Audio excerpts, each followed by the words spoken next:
I want to start this video by saying that I am so thankful for Aputure's Amaran series. They have made filmmaking gear so much more accessible to the mass market. I have paid for every single one of these lights I own, and I would say it's money well spent. For this video in particular, I want to talk about my latest purchases, the Amaran 300C and the Amaran Spotlight mount, and how this combination is perfect and has enhanced my production level by leaps and bounds. I mean, just take a look at my talking head backdrop now and how much more boring it is when I switch off the light. Case in point.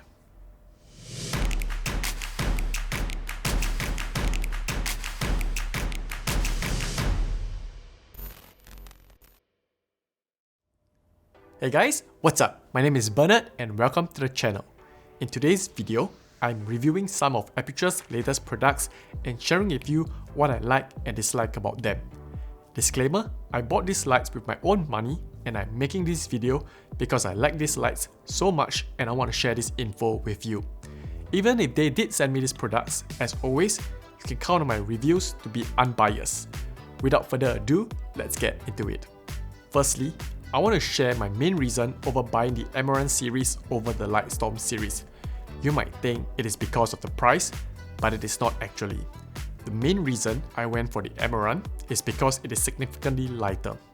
That makes bringing it around and rigging it up easier. What's the point of buying better products if you end up not bringing it out and using it, right? With this combination, I find myself less hesitant using it on set. I can use it with a basic light stand without any sandbags. How convenient is that? The cheaper price is just a huge bonus to the obvious benefit of having a lightweight kit. By the way, whatever I just said is referring to both the 300C and the Amaran Spotlight mount, but it is essentially applicable to the whole Amaran lineup of products. As for the compromise of durability, yes, these products will be less sturdy than the Lightstorm series, but honestly, they feel really durable as well. I need to spend more time with it to see if they hold up, but I have no doubt because I have the P60C and the COB60X for more than a year now and they are still as good as new. Now, let me talk about what I like about the 300C. For starters, it is a powerful 300 watt light and you can easily pair it with a light dome softbox for a good key light. On top of that, it has RGB capabilities so you can get really creative with it.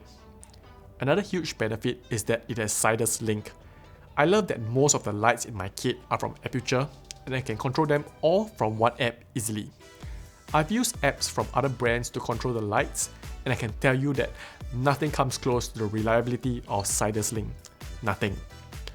Another good thing about this light is that it can be powered by V-mount batteries.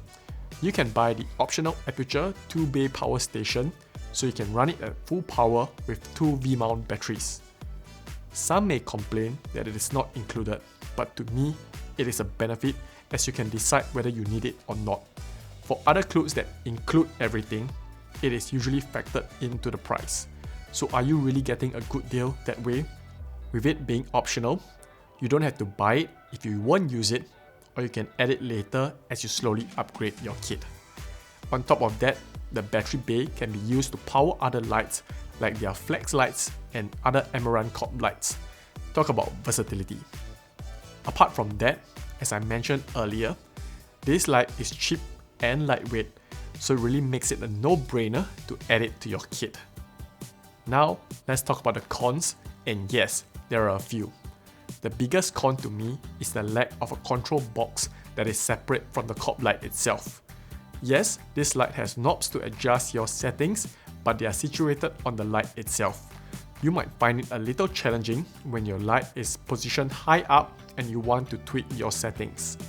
However, this problem can easily be resolved by using Sidus Link to adjust your settings, which is what I use 80% of the time, even when I have other lights with control boxes. That said, it would have been really good to have one. If this light could not be controlled via the app, that would have been a deal breaker for me. Just saying. Another thing I dislike is the case that it comes with.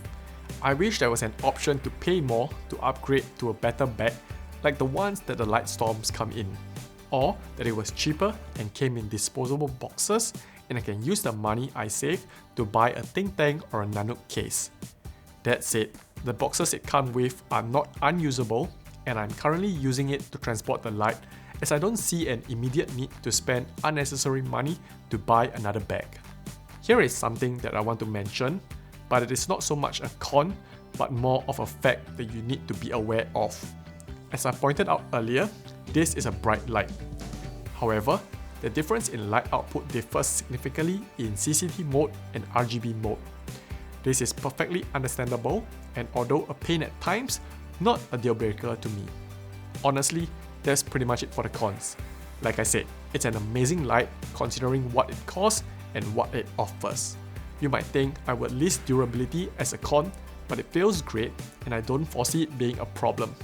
If things change, I'll be sure to update my statement in the video description. Now, let's move on to the Spotlight mount and why it is such a great match for the 300C. Comparing it to the Aputure's version, this one is significantly lighter and quite compact. I just know that if I went for the Aputure Spotlight, I would think twice about bringing it out and think thrice about setting it up. What good is a tool if you don't use it, right? Another benefit is compatibility. The Amaran version is compatible with more lights, and more importantly, it is listed to be compatible with the 60W COB lights, which the Aputure one isn't. The Aputure one is however compatible with the 600W lights, but I don't foresee myself using that combination, so it doesn't matter to me. The third thing I like about the Amaran Spotlight is the way that it is mounted on the lights. Unlike the Aputure version, this one does not need to be mounted directly to the light stand. It is light enough to be attached to the COB light and be supported by it. The benefit of this is that if I want to switch my modifier, I can do so directly without having to remove the spotlight mount off the light stand and then attaching the light back onto it. This will make my workflow significantly faster. The fourth thing I like about the Amaran version is that when you get the kit, it comes with 15 gobos, as opposed to the Lightstorm version which comes with only 3. At first I thought, it's only pieces of metal, what's the big deal? I should easily be able to buy more and add it to my collection, but after a quick search, I quickly found out they are not cheap. In fact, I think that they are ridiculously priced for what they are. Lastly, the price. It is so affordable for what it is. As this was my first time buying a Spotlight modifier, I wasn't sure if I would use it frequently. The way it is priced is low enough for me to get it and experiment to see if it goes well with what I do, and good news, it is. I don't regret my purchase at all. But there are of course some cons about this product, so let's get to that. My biggest con is that I feel I can't shape the light as precisely as I thought I would. To be fair, it does about 90% of what I want it to, but sometimes I feel like it doesn't cut out certain parts as accurately as I want it to.